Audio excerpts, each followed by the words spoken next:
Hi hello welcome to my ఇంటి రుచులు only vegetarian. వేసవికాలం వచ్చిందంటేనే మనకు వడియాల సీజన్ మొదలైనట్టు కదండి. సింపుల్గా ఒక రోజులో ఎండిపోయేలాగా అలాగే వరిపిండి ఉపయోగించకుండా టేస్టీగా క్రిస్పీగా వడియాలను ఎలా ప్రిపేర్ చేసుకుందామో ఈ వీడియోలో చూద్దాము. ఈ వడియాలు అన్నంలోకే కాకుండా ఉత్తినే టైంపాస్గా తిన్నా కూడా చాలా టేస్టీగా ఉంటాయి.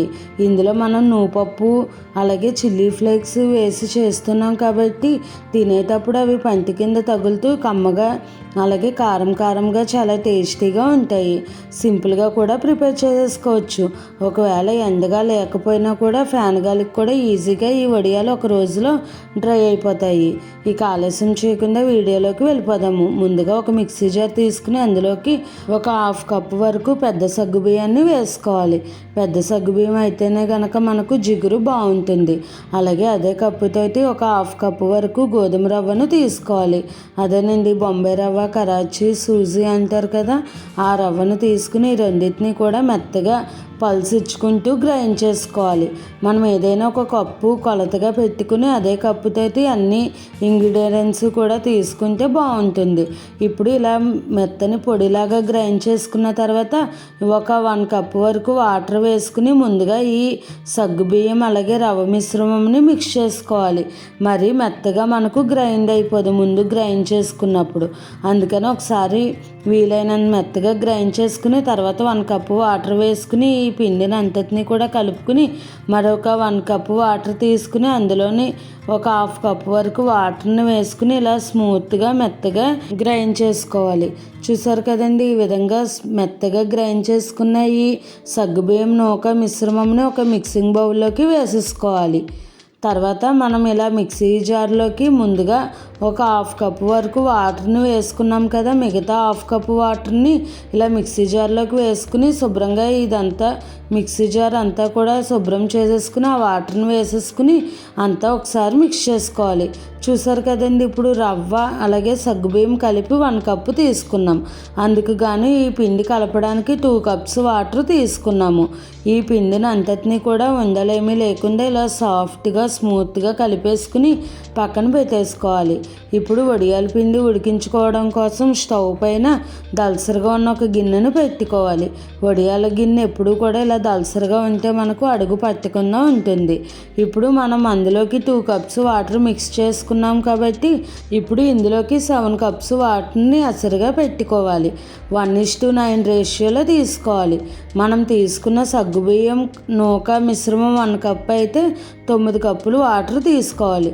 2 కప్స్ పిండి కలపడానికి వేసుకున్నాం కాబట్టి మిగతా 7 కప్స్ వాటర్ని ఇందులోకి వేసుకుని ఈ వాటర్ని బాగా మరగనివ్వాలి. 1 కప్పు రవ్వ సగ్గుబియ్యానికి 9 కప్పుల నీళ్లు. ఇప్పుడు ఈ వాటర్ ఇలా బాగా తెరల కాగుతున్నప్పుడు ఇందులోకి రుచికి తగినట్టుగా సాల్ట్ని వేసుకోవాలి. సాల్ట్ వడియాల్లోకి కొంచెం తక్కువగానే పడుతుంది, చూసుకుని వేసుకోవాలి. ఇప్పుడు ముందుగా కలుపుకుని సగ్గుబియ్యం నూక మిశ్రమంని మరలా ఒకసారి కింద నుంచి పై వరకు అంతా బాగా కలుపుకోవాలి. ఎందుకంటే మనకు పిండి అడుగున ఉండిపోతుంది. అందుకని ఒకసారి గరిటెతో అంతా కూడా కలుపుకుని తర్వాత మీడియం ఫ్లేమ్ పెట్టుకుని ఈ పిండి పోసుకుంటూ గరిటెతో కలుపుకుంటూ ఉంటే మనకు ఉండలేమి కట్టకుండా ఉంటుంది. చూడండి ఎంత స్మూత్ అండ్ సాఫ్ట్గా ఉందో, మనకు ఎక్కడా ఉండలు ఏర్పడలేదు. ఉండలు కట్టేస్తే కనుక మనకు వడియాల పిండి అంత పర్ఫెక్ట్గా ఉండదు. ఇప్పుడు ఇలా కలుపుతూ ఉంటేనే మనకు ఇది కొంచెం కొంచెం చిక్కబడుతూ ఉంటుంది. ఈ విధంగా చూసారు కదండి, ముందు మీద కొద్దిగా చిక్కబడింది, ఇలా ఉడకడం కూడా స్టార్ట్ అయింది. ఇలా ఉడుకుతున్నప్పుడు మనం ఒక 10 మినిట్స్ వరకు మీడియం ఫ్లేమ్లో ఈ పిండిని ఉడికించుకుంటే మనకు వడియాలు అన్నది పర్ఫెక్ట్గా వస్తాయి. ఒకవేళ పిండి సరిగా ఉడకకపోతే కనుక మనకు వడియాలు అన్నవి విరిగిపోయే ఛాన్సెస్ ఉంటుంది. ఈ విధంగా పిండి అంతా కూడా బాగా ఉడికి ఇలా కన్సిస్టెన్సీ అన్నది చిక్కబడుతుంది. ఇప్పుడు స్టవ్ ఆపేసుకుని ఇందులోకి ఒక 3 ఎండుమిర్చిని ఇలా క్రష్ చేసుకుని వేసుకుంటే బాగుంటుంది. ఎండుమిర్చి ప్లేస్లో పచ్చిమిర్చినైనా కూడా వేసుకోవచ్చు. అలాగే సన్నగా చాప్ చేసుకున్న కొద్దిగా కొత్తిమీర, ఒక 2 టీ స్పూన్స్ వరకు నువ్వుల్ని వేసుకోవాలి. నువ్వులు అన్నది ఆప్షనల్, వేసుకుంటే కమ్మగా బాగుంటుందని నేనైతే వేస్తున్నాను. అలాగే 1 టీ స్పూన్ జీలకర్రను కూడా వేసుకుని అంతా కూడా బాగా మిక్స్ చేసుకోవాలి. మనం ఈ ఇంగ్రీడియంట్స్ అన్నీ కూడా స్టవ్ ఆఫ్ వేసుకున్న తర్వాతే వేసుకోవాలి. అలాగే నువ్వుపప్పు పచ్చిదే వేసుకోవాలి, ఫ్రై చేసుకున్నది కాదు. ఇలా మనం స్టవ్ ఆపేసుకుని వేసుకోవడం వల్ల పిండి అన్నది కలర్ చేంజ్ అవ్వకుండా ఉంటుంది. ఈ విధంగా ఈ ఎండుమిర్చి, కొత్తిమీర అవన్నీ కూడా బాగా మిక్స్ అయ్యేటట్టుగా కలుపుకుని ఒకసారి సాల్ట్ చెక్ చేసుకోవాలి. మరి మనకి వడియాలు అన్నవి ఎక్కువ సాల్టీగా అనిపించకూడదు ఈ టైంలో టేస్ట్ చేసినప్పుడు. ఇప్పుడు కనుక ఉప్పు సరిపోయింది అనిపిస్తే కనుక మనకు వడియాలు డ్రై అయిన తర్వాత మరీ ఉప్పగా అయిపోతాయి. కొద్దిగా సాల్ట్ తక్కువగా ఉండేటట్టుగా చూసుకుంటేనే బాగుంటుంది. ఈ విధంగా మరికొద్దిగా సాల్ట్ వేసుకుని అంతా మిక్స్ చేసుకున్నాను. ఇప్పుడు ఈ వడియాల పిండి కొద్దిగా చల్లారబెట్టుకోవాలి. ఒక 5 to 10 minutes ఇలా ఉంచేసుకుని తర్వాత మనం ఎండలో కానీ లేదంటే ఫ్యాన్ కింద కానీ వడియాల్లాగా పోసేసుకోవాలి. కవర్ పైన అయినా వేసుకోవచ్చు, లేదంటే ఏదైనా క్లాత్ని 2 పొరల్లాగా వేసుకోవాలి. క్లాత్ తడుపుకుని వేసుకోవాలి. ఇలా కొద్దిగా పిండిని తీసుకుంటూ మనకు నచ్చిన సైజులో ఈ వడియాల్ని పోసేసుకోవాలి. ఇలా జస్ట్ అలా పోసేస్తే సరిపోతుంది. దాన్ని ఏమి మనం సెట్ చేయక్కర్లేదు. అవే గుండ్రంగా వచ్చేస్తాయి. చూసారు కదండి. ఇదే విధంగా మనకు ఈ పిండిని అంతటిని కూడా వడియాల్లాగా పోసేసుకోవాలి. ఈ విధంగా వడియాలన్నీ కూడా పోసుకుంటే మనకు పర్ఫెక్ట్గా వస్తాయి. ఇలా క్లాత్ మీద వేసుకున్నా పర్వాలేదు, లేదంటే కవర్ పైన వేసుకున్నా కూడా పర్వాలేదు. ఇలా క్లాత్ మీద వేసుకున్నప్పుడు క్లాత్ని ఎప్పుడు కూడా తడిపి నీళ్ళన్నీ పిండేసి అప్పుడు వేసుకోవాలి.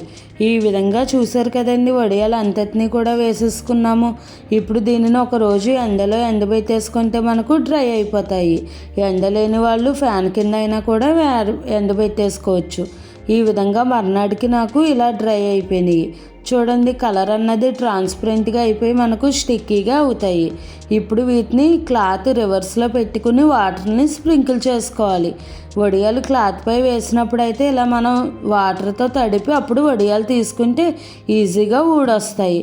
అదే కవర్ పైన అయితే కనుక మనకు నార్మల్గానే ఊడొచ్చేస్తాయి. ఇప్పుడు వడియాలు తీసుకున్నప్పుడు క్లాత్ని కొద్దిగా లాగి పట్టుకుంటే కనుక మనకు వడియం ఈజీగా ఊడొచ్చేస్తుంది. చూడండి ఎంత పర్ఫెక్ట్గా వచ్చేసాయో. ఈ వడియాలు తీయడానికి మా పాప అయితే హెల్ప్ చేసింది. తనే తీసేస్తుంది వడియాలు క్లాత్ నుంచి వేరేగా. చూడండి, సెపరేట్ చేయడం ఎంత ఈజీగా, అలాగే క్లాత్కి అంటుకోకుండా వచ్చేస్తాయో. ఈ విధంగా వడియాలు అన్నిటినీ కూడా తీసుకుని వీటిని 1 లేదా 2 రోజుల పాటు ఎండలో ఎండబెట్టేసుకోవాలి. అప్పుడు మనం స్టోర్ చేసుకుంటే కనుక 1 year అయినా కూడా పాడవకుండా ఉంటాయి. 2 రోజులు ఎండలో పెట్టుకున్న వడియాలు ఈ విధంగా మనకు డ్రై అయిపోయి ఉన్నాయి. వీటిని స్టోర్ చేసుకుంటే మనకు ఎప్పుడు కావాలంటే అప్పుడు ఫ్రై చేసుకోవచ్చు. చూడండి, ఇలా విరిపితేనే విరిగిపోతున్నాయి. అంత పర్ఫెక్ట్గా డ్రై అయిపోయినాయి.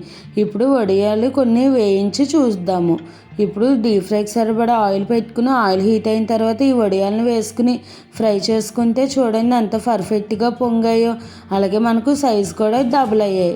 ఎంత సాఫ్ట్గా అలాగే చాలా పల్చగా కూడా వచ్చాయి. ఇదే ప్రాసెస్లో మనం ఎప్పుడు కావాలంటే అప్పుడు ఎన్ని కావాలంటే అన్ని వడియాలను వేయించేసుకోవచ్చు. ఇది పప్పు అన్నం లేదంటే సాంబారు రసం చేసుకున్నప్పుడు ఈ వడియాలు వేయించుకుని తింటే కనుక చాలా టేస్టీగా ఉంటాయి. అలాగే ఈవినింగ్ టైంలో ఏమీ స్నాక్స్ లేనప్పుడు ఈ వడియాలను ఫ్రై చేసుకున్నా కూడా చాలా టేస్టీగా అనిపిస్తాయి. చూడండి ఎంత క్రిస్పీగా గుల్లగా ఉన్నాయో. అలాగే ఆయిల్ కూడా అస్సలు ఎక్కువ పీల్చుకోదు. ఈ విధంగా మీరు కూడా ఈ వడియాలను ఒకసారి ట్రై చేసి ఎలా వచ్చిందన్నది నాకు కామెంట్ చేయండి. అలాగే మరిన్ని మంచి టేస్టీ హెల్దీ రెసిపీస్ కోసం నా ఛానల్ని ఫాలో అవ్వండి. ఈ రెసిపీ కనుక మీకు నచ్చినట్టయితే లైక్ చేసి, షేర్ చేసి, కామెంట్ చేసి నా ఛానల్ సబ్స్క్రైబ్ చేసుకుని పక్కనే ఉన్న బెల్ ఐకాన్ క్లిక్ చేయడం మర్చిపోకండి. Thanks for watching.